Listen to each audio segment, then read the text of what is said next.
जय हिंद प्यारे साथियों, आप सभी का एक बार फिर से स्वागत है। जोहार। आइए एक बार फिर से स्वागत करते हैं आप सभी का जीके मिलेनियर्स में। आइए आज हम बात करने वाले हैं झारखंड की नई नियमावली के आधार पर। बता दें कि झारखंड गजट 2021 आज ये फाइनली कह सकते हैं कि गजट जो है वो प्रकाशित की गई है। उन सभी चीज़ों के बारे में आज हम डिटेल से पूरी चर्चा करने वाले हैं और एक एक करके सभी महत्वपूर्ण बिंदुओं को हम बात करने वाले हैं। सबसे पहले बता दें कि यह झारखंड सरकार के द्वारा यह प्रकाशित किया गया है। झारखंड सरकार द्वारा यह प्रकाशित किया गया है। बता दें कि चाहे वो एग्ज़ाम मैट्रिक स्तर का हो यानी 10th लेवल का हो, चाहे वो 12th लेवल का हो या ग्रेजुएशन लेवल का, या तो फिर कह सकते हैं कि ग्रेजुएशन लेवल का, ये कि जितने भी आपके एग्ज़ाम हैं उन सभी के नियुक्ति के नियमावली जो भी होने वाली है, उन सभी महत्वपूर्ण बिंदुओं को हम आज डिस्कस करने वाले हैं। तो चलिए एक एक करके सभी बिंदुओं को हम चर्चा करेंगे और एक एक करके सभी महत्वपूर्ण बिंदुओं को हम समझते चलेंगे। तो चलिए शुरू करते हैं आज के इस महत्वपूर्ण वीडियो को। सबसे पहले आप देख लेंगे ये गजट संख्या जो है वो 421 है। रांची, गुरुवार को यह प्रकाशित किया गया 12 अगस्त 2021। कार्मिक प्रशासनिक सुधार तथा राजभाषा विभाग, इस विभाग के द्वारा यह प्रकाशित किया गया है। अधिसूचना संख्या अधिसूचना की अगर बात करें तो 10 अगस्त 2021 की अधिसूचना है। आइए एक एक करके सबसे पहले सभी महत्वपूर्ण बिंदुओं को हम देखते चलेंगे और सभी चीज़ों को हम समझते चलते हैं एक एक करके।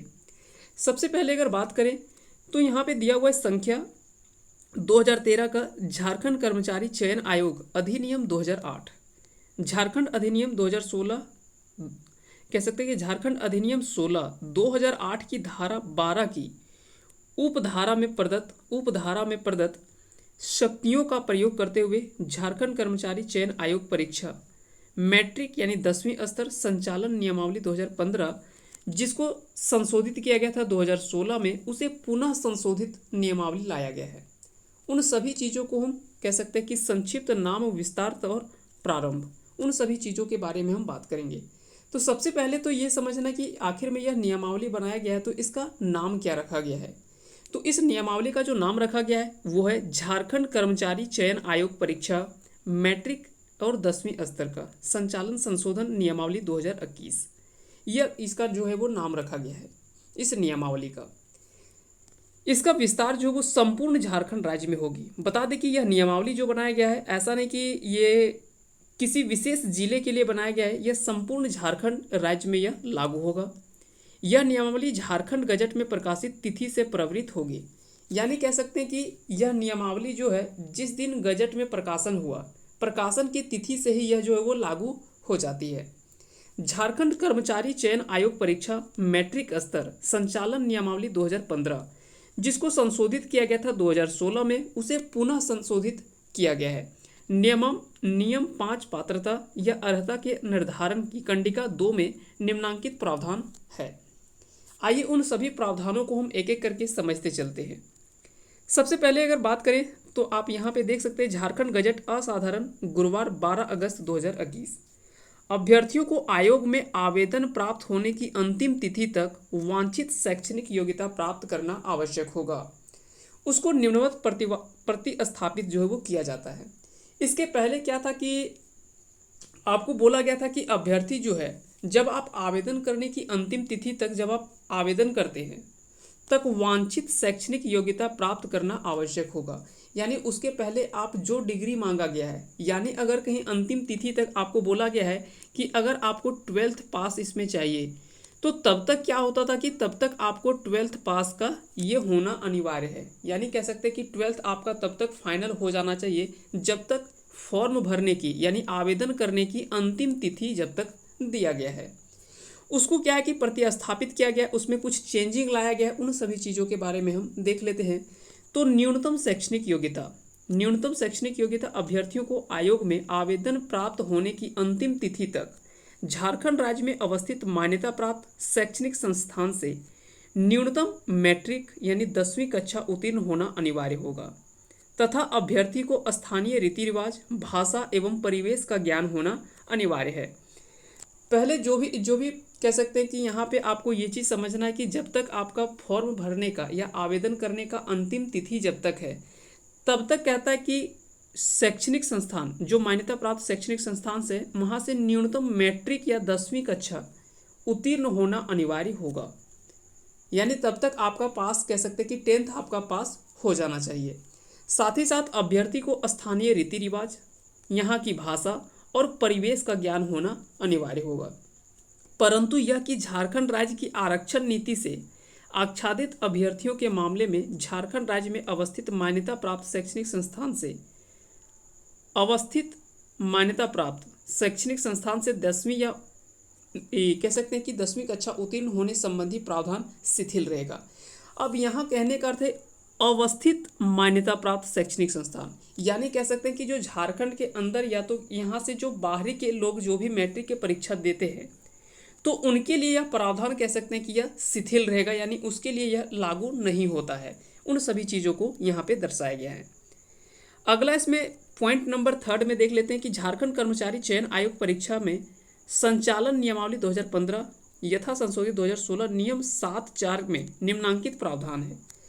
राज्य सरकार के अधीन पदों एवं सेवाओं में नियुक्ति के लिए चयन हेतु मुख्य परीक्षा अथवा एक ही परीक्षा लिए जाने की स्थिति में राज्य सरकार द्वारा समय समय पर यथा निर्धारित न्यूनतम अर्हतांक लागू होगा।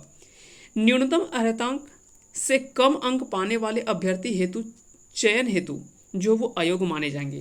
कहने का अर्थ है कि जब आप एग्ज़ाम देते थे तो मुख्य परीक्षा अथवा एक ही परीक्षा लिए जाने की स्थिति में राज्य सरकार जो था उसके लिए क्या है कि अगर आपका 100 अंकों का एग्ज़ाम होता है, अगर मान लेते हैं फुल अंक आपका 100 है, तो उसके लिए क्या है कि मिनिमम मार्क्स कम से कम आपका इतना अंक आना चाहिए, तभी आप जो है यहाँ पे योग्य माने जाएंगे, तभी आपका मेरिट बनेगा, अन्यथा आप पहले अयोग्य घोषित हो जाएंगे, यानी पहले आप फेल माने जाएंगे। इसके लिए क्या है कि सभी के लिए अलग अलग जो है वो प्रतिशत अंक रखा गया है। तो उन सभी चीज़ों के बारे में हम समझते हैं कि किसका कितना अंक रखा गया है। तो इसमें जो प्रतिस्थापित किया गया यानी जो चेंज किया गया है, इसमें जो रखा गया है 7(4) की इस परीक्षा में चयन हेतु कोटिवार न्यूनतम अर्हतांक राज्य सरकार के द्वारा समय समय पर यथा संशोधित निम्नवत निर्धारित रहेगा। यानी जनरल के लिए जो रखा गया है वो कम से कम आपको 40% लाना है, चाहे वो जितना अंक का पूर्ण जितना अंक होता है वो डिपेंड करता है कि एग्ज़ाम किस तरह का है, लेकिन कम से कम जितने भी फुल मार्क्स हैं उसके 40% जनरल को लाना होगा। अनुसूचित जाति, अनुसूचित जनजाति एवं महिला के लिए 32% लाना होगा। वहीं अत्यंत पिछड़ा वर्ग यानी इसके लिए 34% है। पिछड़ा वर्ग यानी कह सकते हैं कि जो OBC 2 में जो आएंगे उनको 36.5% लाना होगा। आदिम जनजातियों के लिए 30% रखा गया है, जबकि आर्थिक रूप से कमज़ोर वर्ग, यहाँ पे ध्यान रखेंगे ये जो है वो नया इसमें जोड़ दिया गया है। EWS के जितने भी अभ्यर्थी हैं उनके लिए जो है वो इसमें 40% अंक का रखा गया है। आगे बात करते हैं कि पत्र 1 में भाषा ज्ञान में प्राप्त अंक मात्र अर्हक यानी क्वालिफाइंग होगा। यानी पेपर 1 का जो भी आपका एग्ज़ाम होता है जिसमें हिंदी और इंग्लिश दोनों मिलाकर होता है, वो सिर्फ जो होगा वो क्वालिफाइंग नेचर का होगा। यानी कहने का अर्थ है हिंदी एवं अंग्रेजी भाषा ज्ञान में प्राप्त अंकों को जोड़कर 30% अंक प्राप्त करना होगा। पहले क्या होता था कि अगर आप हिंदी दे रहे हैं तो हिंदी में भी 30% लाना है, हिंदी में भी 30%, और फिर इंग्लिश दे रहे हैं तो इंग्लिश में भी 30% लाना होता था। ये दोनों जोड़ा जाता था 30% दोनों का अलग अलग से। लेकिन अब क्या है कि ये दोनों मिला करके जितने भी अंक होते हैं उसका आपको क्या करना है, उसका आपको 30% लाना है, उसका आपको 30% लाना है, तब आप क्वालिफाइंग कर जाएंगे। लेकिन पहले क्या था कि सेपरेट लाना पड़ता था, हिंदी के लिए अलग से 30% और इंग्लिश के लिए 30%। इसमें कई सारे ऐसे अभ्यर्थी होते थे कि हिंदी में क्वालिफाई कर जाते थे लेकिन इंग्लिश में वो क्वालिफाई नहीं कर पाते थे। तो इन सभी चीज़ों को ध्यान में रखते हुए इसमें बनाया गया है कि हिंदी और इंग्लिश दोनों मिला करके आपको 30% लाना है, जिसमें आप पेपर 1 में क्वालिफाइंग कर जाएंगे। दूसरा अगर बात करें पेपर 2, उसके बाद पेपर 2 की बात करें तो चिन्हित क्षेत्रीय जनजातीय भाषा में 30% अंक प्राप्त करना अनिवार्य होगा। यानी पेपर 2 जो होगा, जो भी क्षेत्रीय या जनजातीय भाषा होगा, मान लेते हैं हम जनरली तो यहाँ पे जो रखा गया है वो 100 क्वेश्चन होते हैं, 100 प्रश्न होते हैं। अगर हम 100 नंबर मान के चलें तो 30% यानी कम से कम 100 अंक का है तो 30 अंक आपको लाना पड़ेगा। तो ये 30 अंक लाना जो है वो अनिवार्य होगा, यानी 30% आपको अंक लाना होगा, फुल मार्क्स जितना भी होगा। ये डिपेंड करता है किस तरह से मार्क्स होगा। अगर 2 अंकों का होगा तो ये 200 होगा, और 200 का होगा तो यानी 60 नंबर लाना होगा, 60 मार्क्स लाना होगा। तो ये 30% लाना जो है वो पेपर 2 में अनिवार्य होगा। वहीं अगर बात करें पेपर 3, तो पेपर 3 में भी यही चीज़ बोला गया है कि सामान्य ज्ञान में 30% अंक प्राप्त करना अनिवार्य होगा। पेपर 3 जो होगा जनरल नॉलेज, वहाँ पे क्या है कि वहाँ पे भी आपको 30% अंक प्राप्त करना अनिवार्य होगा।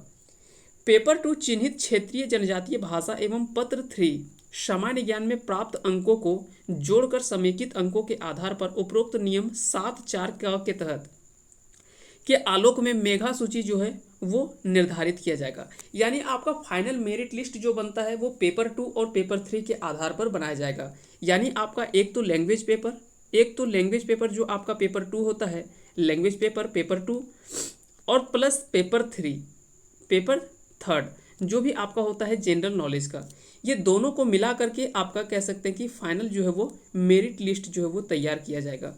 तो मेरिट लिस्ट जो बनेगा आपका वो किसको मिलाकर बनेगा, पेपर 2 जो कि लैंग्वेज पेपर होता है और पेपर 3 जनरल नॉलेज का पेपर जो है, ये दोनों को मिला करके आपका मेरिट लिस्ट जो है वो तैयार किया जाएगा। लेकिन यहाँ पे लैंग्वेज पेपर में थोड़ा सा जो है वो फेरबदल हुआ है। इन सभी चीज़ों को थोड़ा सा आप ध्यान रखेंगे।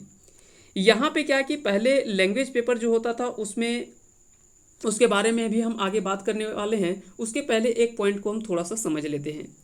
झारखंड कर्मचारी चयन आयोग मैट्रिक स्तर संचालन नियमावली 2015 यथा संशोधित 2016 नियम 7(6) में निम्नांकित प्रावधान है। मेधा सूची में इसमें बोला गया है कि जैसे मेधा सूची में जब समान अंक हो जाते हैं, अगर कोई एग्जाम दे रहे हैं तो मान लेते हैं 4 ऐसे छात्र हैं जिनका अंक जो है वो समान हो गया है, यानी हमने भी 60 नंबर ले आया, कोई और विद्यार्थी है उसने भी 60 अंक ले आया। तो ऐसे में क्या है कि यहाँ पे देखा जाएगा कि कौन सा विद्यार्थी का एज जो है वो ज़्यादा है। अगर मान लेते हैं किसी का एज 28 है और किसी का एज 24 है, या तो यहाँ पे क्या है कि 28 वर्ष उम्र वाले व्यक्ति को यहाँ पे प्रेफर किया जाएगा, यानी इनको जो है वो यहाँ पे ज़्यादा चांसेस मिलेगा क्योंकि इनका एज जो है वो ज़्यादा हो गया है। तो ऐसे में ज़्यादा उम्र वाले को जो है यहाँ पे प्रेफरेंस मिलेगा। लेकिन ऐसा कंडीशन बोला गया कि मान लेते हैं एक तीसरा ऐसा विद्यार्थी है, ये भी 60 अंक लाया है और साथ ही साथ इसका भी एज जो है वो 28 वर्ष ही है, तो यानी मार्क्स भी इक्वल हो जाए और उम्र भी इक्वल हो जाए। तो ऐसे केस में क्या होगा कि ये दोनों का देखा जाएगा कि मैट्रिक और इंटर ये सभी में मिला करके आगे जिसका परसेंटेज अंक ज़्यादा होगा, यानी मैट्रिक में कौन ज़्यादा नंबर लाया है, इंटर में किसका परफॉर्मेंस अच्छा है, और आगे जो भी समकक्ष जो भी डिग्रियां होगी उन सभी में देखा जाएगा कि किसके पास ज़्यादा प्रतिशत अंक है, तो फिर वहाँ पे उसको प्रेफरेंस दे दिया जाएगा। तो ये सभी चीज़ों को इसके बारे में यहाँ पे बताया गया है। आगे बात करते हैं मेधा सूची में एक से अधिक उम्मीदवारों को प्राप्तांक समान होने पर उन्हीं चीज़ों को यहाँ पे डिस्कस किया गया है। बात करते हैं 5वें पॉइंट को, झारखंड कर्मचारी चयन आयोग परीक्षा मैट्रिक स्तर संचालन नियमावली 2015 यथा संशोधित 2016 के नियम 7(8) में निम्नांकित प्रावधान है। आयोग अपनी सुविधा के अनुसार अभ्यर्थियों के पात्रता या अर्हता से संबंधित प्रमाण पत्रों की प्रारंभिक जांच कर सकेगा। उसको यहाँ पे कुछ बताया गया है, फिर से यहाँ पे डिटेल किया गया है। यहाँ पे बोला गया कि आयोग अंतिम रूप से सफल अभ्यर्थियों का पात्रता या अर्हता संबंधित प्रमाण पत्रों की जांच करेगा। ठीक है। उसके अलावा अगला पॉइंट इसमें बात किया गया है कि झारखंड कर्मचारी चयन आयोग परीक्षा मैट्रिक स्तर संचालन नियमावली 2015 यथा संशोधित 2016 के नियम 7(11) में निम्नांकित प्रावधान है कि आयोग द्वारा आयोजित परीक्षा प्रारंभिक एवं मुख्य परीक्षा दोनों लिए जाने की स्थिति में मुख्य परीक्षा के परीक्षाफल के आधार पर मेधा सूची गठित की जाएगी। मेधा क्रम में आरक्षण की अगर बात करें तो यहाँ पे कुछ महत्वपूर्ण बिंदुओं के बारे में डिस्कस किया गया है। जैसे इसमें बोला गया क्या कि कोटिवार योग्य अभ्यर्थियों का चयन करते हुए अधियाचना के आलोक से संबंधित विभाग की अनुशंसा के साथ सूची जो है वो भेजा जाएगा। इसको प्रतिस्थापित करके यहाँ पे कुछ मॉडिफाई किया गया है। जैसे आयोग द्वारा आयोजित परीक्षा मात्र मुख्य परीक्षा होगा। यहाँ पे क्या कि जैसे 2 परीक्षा, इन स्तरों पर जो 2 परीक्षा होता था उन 2 परीक्षाओं को यहाँ पे समाप्त कर दिया गया है। और पीटी और मेंस जो अलग अलग प्रारंभिक परीक्षा और मुख्य परीक्षा होता था, उसके जगह पे अब क्या है कि एक एग्जाम लेने की बात कही गई है। यानी यहाँ पे क्या है कि डायरेक्ट मेंस एग्जाम लेने की बात कही गई है। पीटी एग्जाम यानी कह सकते हैं कि एक एग्जाम को जो है यहाँ पे कैंसिल कर दिया गया है, और अब एक एग्जाम जो होगा वो इस कह सकते हैं कि ग्रेजुएशन लेवल तक का जो भी आपका एग्जाम है वो एक एग्जाम लेने की बात कही गई है। परीक्षा जो होगा वो आपका एक अब सिर्फ प्रारंभिक परीक्षा ना होकर के मुख्य परीक्षा सीधा होगा, और उसी के आधार पर जो है वो आपका मेधा सूची तैयार किया जाएगा, यानी मेरिट लिस्ट जो है वो तैयार किया जाएगा। लेकिन उसके लिए कंडीशन जो था कि मिनिमम आपको कम से कम इतना परसेंट लाना है, तभी आप जो है वो योग्य माने जाएंगे आगे, और तभी आपका मेधा सूची जो है वो तैयार किया जाएगा। इसमें यहाँ पे जो भी पहले का नियम था, पहले क्या रूल था, जैसे यहाँ पे बोला गया झारखंड कर्मचारी चयन आयोग परीक्षा मैट्रिक स्तर संचालन नियमावली 2015 यथा संशोधित 2016 के नियम 8(1) के निम्नांकित प्रावधान है। प्रारंभिक परीक्षा और मुख्य परीक्षा, परंतु किसी परीक्षा के लिए 15,000 से कम आवेदन रहने पर सामान्यतः प्रारंभिक परीक्षा नहीं ली जाएगी, और ऐसी स्थिति में सिर्फ एक परीक्षा ली जाएगी जिसमें मुख्य परीक्षा के सभी विषय शामिल रहेंगे। यह जो था वो पहले नियम था। लेकिन अभी क्या कर दिया गया है कि यहाँ पे प्रारंभिक परीक्षा ना होकर के सीधा जो है वो मुख्य परीक्षा लिया जाएगा। परीक्षा एक चरण मात्र मुख्य परीक्षा में जो है वो लिया जाएगा। ये नया नियमावली है जो आपका बोल्ड लेटर में दिख रहा है। ये नया नियमावली को जो है वो संशोधित करके लाया गया है। तो ये सभी चीज़ों को आप ध्यान रखेंगे। और पहले ये जो था वो पहले का नियम था, और ये बोल्ड किया हुआ लेटर जो आप देख रहे हैं इस बॉक्स में, ये जो है वो नया संशोधित रूप से लाया गया है और ये परिवर्तित किया गया है। अगला पॉइंट है, ये काफ़ी इंपॉर्टेंट पॉइंट है, इसको थोड़ा सा ध्यान से आप पढ़ेंगे। झारखंड कर्मचारी चयन आयोग परीक्षा मैट्रिक स्तर संचालन नियमावली 2015 यथा संशोधित 2016 के नियम 10 में निम्नांकित प्रावधान है। पेपर 2 में जो लैंग्वेज पेपर होता था वहाँ पे पहले क्या था, हिंदी, अंग्रेजी, उर्दू, संथाली, बंगला, ये सभी चीज़ों को कुल मिलाकर जो है वो वहाँ पे 10 वैकल्पिक बहुवैकल्पिक मतलब कह सकते हैं कि विषय रखा गया था, जिसमें से 100 जो है वो बहुवैकल्पिक प्रश्न पूछे जाएंगे। ये पहले था। विभागीय संकल्प संख्या 5726 दिनांक 5/7/2016 के द्वारा झारखंड कर्मचारी चयन आयोग परीक्षा मैट्रिक स्तर नियमावली 2016 के नियम 10 मुख्य परीक्षा के पत्र 2 में अंकित भाषाओं में संस्कृत भाषा को सम्मिलित किया गया है। ये क्या था कि 2016 में इसमें हिंदी, संस्कृत और अंग्रेजी, ये 3 भाषा जो है वो इसमें शामिल था। साथ ही साथ यहाँ का जो रीजनल लैंग्वेज था वो तो पहले से था ही, लेकिन यहाँ पे क्या है कि अब यहाँ पे थोड़ा सा मॉडिफाई किया गया इसमें, और थोड़ा सा ध्यान रखेंगे कुछ लैंग्वेज को यहाँ पे हटाया गया है। वो कौन कौन सा लैंग्वेज है थोड़ा सा ध्यान देंगे। पत्र 2 चिन्हित क्षेत्रीय या जनजातीय भाषा, राज्य स्तरीय पदों के लिए चिन्हित 12 क्षेत्रीय जनजातीय भाषा रखा गया है, जिसमें उर्दू, संथाली, बंगला, मुंडारी, हो, खड़िया, कुड़ुख जो कि उरांव की भाषा है, कुरमाली, खोरठा, नागपुरी, पंचपरगनिया और उड़िया। यहाँ पे आप देख रहे होंगे हिंदी, संस्कृत और अंग्रेजी, ये 3 भाषा आपको यहाँ पे नहीं दिखाई दे रहा है, क्योंकि इन 3 लैंग्वेज को यहाँ पे जो है वो यहाँ का जनजातीय या क्षेत्रीय भाषा जो है इससे यहाँ पे जो है वो हटा दिया गया है। तो याद रखेंगे आप, अब आप जो है लैंग्वेज पेपर में हिंदी या अंग्रेजी या संस्कृत भाषा जो है वो नहीं रख पाएंगे। संबंधित भाषा के 100 बहुवैकल्पिक प्रश्न, ये प्रश्न जो है वो पहले भी 100 पूछा जाता था और अभी भी 100 प्रश्न ही रहेंगे। प्रश्न संख्या में कोई परिवर्तन जो है वो नहीं किया गया है, लेकिन यहाँ पे 3 लैंग्वेज जो था पहले, संस्कृत, हिंदी और अंग्रेजी, उसको हटा दिया गया है। अब टोटल लैंग्वेज जो रखा गया है, लैंग्वेज वो 12 रखा गया है जनजातीय या क्षेत्रीय जो भी भाषा था, जिसमें उर्दू, संथाली, बंगला, मुंडारी, हो, खड़िया, कुड़ुख, कुरमाली, खोरठा, नागपुरी, पंचपरगनिया और उड़िया, ये भाषा को शामिल इसमें किया गया है। जिला स्तरीय पदों के लिए जिलावार चिन्हित क्षेत्रीय जनजातीय भाषाओं में से किसी एक भाषा का विकल्प होगा। जिलावार चिन्हित क्षेत्रीय या जनजातीय भाषाओं की सूची एवं पाठ्यक्रम कार्मिक प्रशासनिक सुधार तथा राजभाषा विभाग द्वारा अलग से संसूचित किया जाएगा। जो भी सिलेबस होगा, या कह सकते हैं कि यहाँ पे बोला गया कि जिला स्तरीय पदों के लिए जिलावार चिन्हित क्षेत्रीय या जनजातीय भाषाओं में से किसी एक भाषा का विकल्प होगा। जिलावार चिन्हित क्षेत्रीय जनजातीय भाषाओं की सूची के पाठ्यक्रम कार्मिक प्रशासनिक विभाग के द्वारा इससे वो अलग से जो है वो संसूचित किया जाएगा। अगला पॉइंट इसमें बात किया गया है कि झारखंड कर्मचारी चयन आयोग परीक्षा मैट्रिक स्तर संचालन नियमावली 2015 संशोधित 2016 के नियम 7, 5, 8, 1 एवं नियम 9 जो कि प्रारंभिक परीक्षा का पाठ्यक्रम में अंकित प्रावधान को विलोपित किया जाता है। यानी इसके पहले ये जो 2016 का जो भी या 15 का जो भी नियम था, इन सभी नियम को जो है वो विलोपित कर दिया गया, यानी इसको जो है वो हटा दिया गया है। झारखंड कर्मचारी चयन आयोग विनियमावली 2011 के अध्याय 1 के नियम 2 एवं 3 को विलोपित, जो कि प्रारंभिक परीक्षा जो है वो समाप्त करने की संबंधित कर्मचारी चयन आयोग की अधिसूचना संख्या 1383 दिनांक 18/7/2017 को इस नियमावली में समाहित किया जाता है।